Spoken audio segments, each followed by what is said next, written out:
Assalamualaikum warahmatullahi wabarakatuh.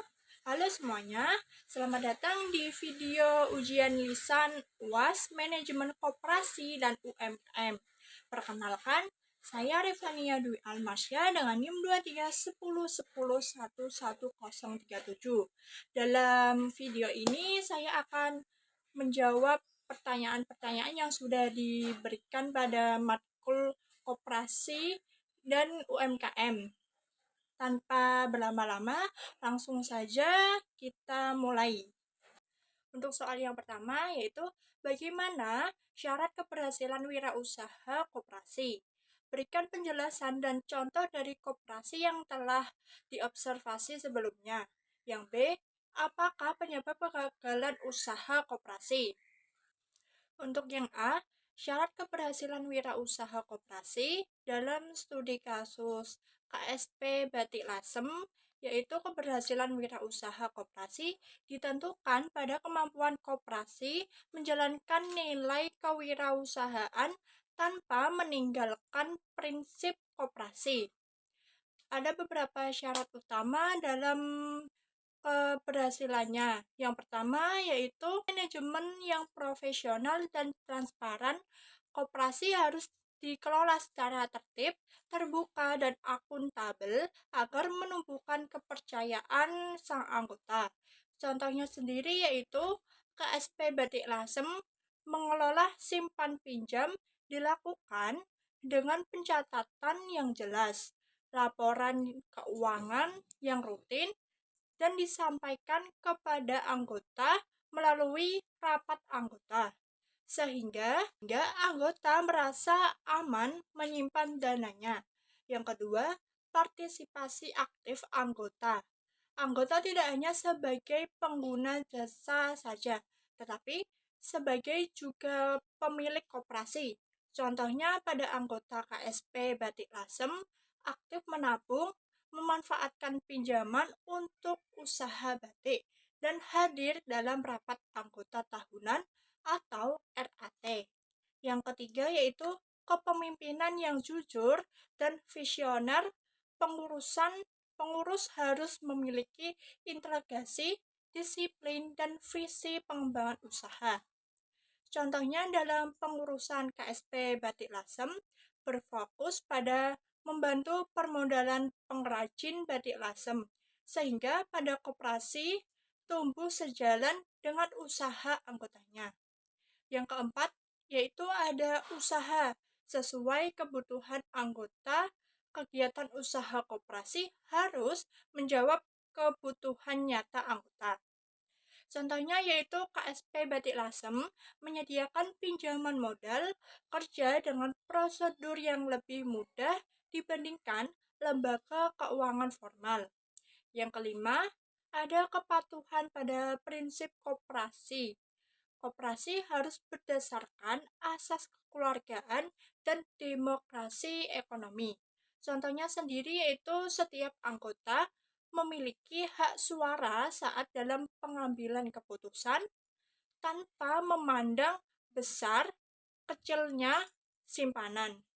Yang B yaitu ada penyebab kegagalan wirausaha koperasi karena lemahnya pengelolaan dan penyimpangan dari prinsip koperasi. Penyebab utamanya diantaranya yang pertama yaitu ada manajemen yang tidak profesional dalam pengelolaannya, yang tidak rapi, tidak transparan, dan tidak disiplin menyebabkan koperasi kehilangan kepercayaan anggota. Yang kedua, rendahnya partisipasi anggota. Jika anggota hanya pasif dan tidak merasa memiliki koperasi, maka usaha koperasi sulit berkembang. Yang ketiga, lemahnya pengawasan internal. Tidak adanya pengawasan yang kuat membuka peluang penyalahgunaan dana dan konflik internal. Yang keempat yaitu ada pengurus yang tidak jujur atau tidak kompeten dalam pengurusan, yang tidak amanah atau tidak memiliki kemampuan kewirausahaan dapat merugikan koperasi. Yang kelima, usaha koperasi tidak sesuai kebutuhan anggota. Jika koperasi menjalankan usaha yang tidak relevan, maka anggota enggan memanfaatkan layanan koperasi. Untuk soal yang kedua yaitu yang A, menjelaskan peran UMKM dalam perekonomian Indonesia. B, menjelaskan kelebihan koperasi dan UMKM dibandingkan dengan perusahaan biasa seperti PT dan CV. Yang ke C itu menjelaskan permasalahan yang dihadapi oleh UMKM saat ini. Untuk yang peran UMKM dalam perekonomian Indonesia, UMKM memiliki peran sangat strategis dalam perekonomian Indonesia. Di antaranya yaitu yang pertama, ada penyerapan tenaga kerja terbesar, yaitu UMKM menyerap lebih dari 90% tenaga kerja nasional, sehingga dapat mengurangi pengangguran. Yang kedua, ada kontributor utama PDB nasional. UMKM menyumbang sekitar 60% terhadap produk domestik bruto atau PDB di Indonesia. Yang ketiga, penggerak ekonomi rakyat dan daerah. UMKM berkembang di desa hingga kota, mendorong pemerataan ekonomi. Yang keempat, penopang ekonomi saat krisis. Saat krisis ekonomi, UMKM relatif lebih tahan dibandingkan perusahaan besar. Yang kelima, sarana pemetasan kemiskinan. UMKM membuka peluang usaha mandiri bagi masyarakat kecil. Untuk yang B itu ada kelebihan koperasi dan UMKM dibandingkan CV ataupun PT. Yang pertama yaitu tujuannya untuk mensejahterakan anggota. Yang kedua, modal relatif kecil dan fleksibel. Yang ketiga, pembelian keputusan yaitu diambil demokratif, satu orang satu suara. Yang keempat, pendekatan dengan masyarakat itu sangat dekat. Yang kelima, ketahanan krisis lebih adaptif dibandingkan PT atau CV. Sedangkan untuk PT atau CV memiliki tujuan keuntungan pemilik saham. Yang kedua, modalnya itu umumnya lebih besar. Yang ketiga, pengambilan keputusan itu diambil berdasarkan kepemilikan sang modal. Yang keempat, pendekatan dalam masyarakat itu relatif terbatas. Dan yang kelima yaitu keterbatasan krisis. Itu lebih rentan terdampak PHK. Untuk yang C yaitu permasalahan yang dihadapi UMKM saat ini. Yang pertama ada keterbatasan modal dan akses pembiayaan. Yang kedua, rendahnya kualitas SDM dan manajemen usaha. Yang ketiga, akses pasar yang terbatas. Yang keempat, penguasaan teknologi dan digitalisasi masih cukup rendah. Kelima itu perizinan dan legalitas usaha belum lengkap. Yang keenam, persaingan dengan produk impor dan perusahaan besar. Untuk soal yang ketiga yaitu jelaskan strategi penguatan koperasi dan UMKM, berikan contoh masing-masing strateginya. Untuk strategi penguatan koperasi dan UMKM dengan beserta contohnya. Yang pertama yaitu ada strategi penguatan UMKM. Yang pertama yaitu ada akses pembiayaan. Contohnya sendiri seperti kredit usaha rakyat atau KUR. Yang kedua, peningkatan dan kualitas SDM. Contohnya pelatihan manajemen dan digital marketing. Yang ketiga, ada digitalisasi UMKM. Contohnya sendiri yaitu seperti UMKM masuk ke marketplace seperti Shopee, Tokopedia.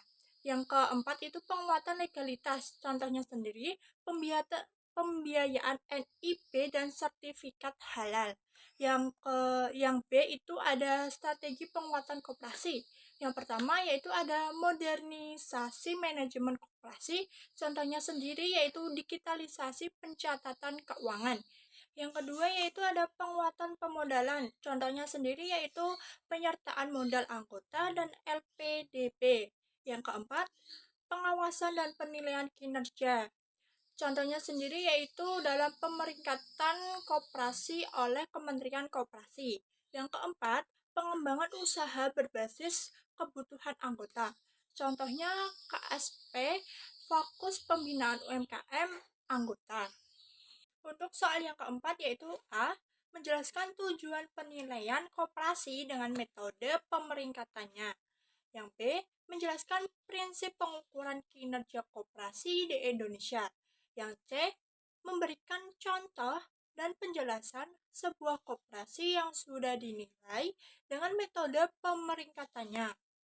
Tujuan pemeringkatan koperasi yang pertama yaitu meningkatkan tingkat kesehatan dan kinerja koperasi. Yang kedua, meningkatkan transparansi dan akuntabilitas. Yang ketiga, menjadi dasar pembinaan dan pengawasan. Yang keempat itu memberikan kepercayaan kepada anggota dan masyarakat. Yang kelima, dapat mendorong koperasi menjadi lebih profesional dan berkelanjutan. Untuk B, prinsip pengukuran kinerja koperasi di Indonesia. Pengukuran kinerja koperasi didasarkan pada yaitu yang pertama, kesehatan keuangan, modal, likuiditas, solvabilitas. Yang kedua, kualitas manajemen dan tata kelola. Yang ketiga, manfaat ekonomi bagi anggota. Yang keempat, kepatuhan terhadap prinsip koperasi. Yang kelima, keberlanjutan koperasi. Untuk contoh koperasi yang dinilai dengan metode pemeringkatannya yaitu contohnya diambil dari Koperasi Simpan Pinjam atau KSP Talenta. Hasil pemeringkatannya yaitu masuk pada kategori koperasi sehat yang memiliki 1. Manajemen keuangan yang tertib, SHU dibagikan tepat waktu, kepatuhan terhadap RAT, keempat, pelayanan aktivitas terhadap anggota. Makna pemeringkatan yaitu menunjukkan koperasi layak dipercaya. Yang kedua, menjadi dasar pembinaan lanjutan. Yang ketiga, meningkatkan kepercayaan anggota dan mitra.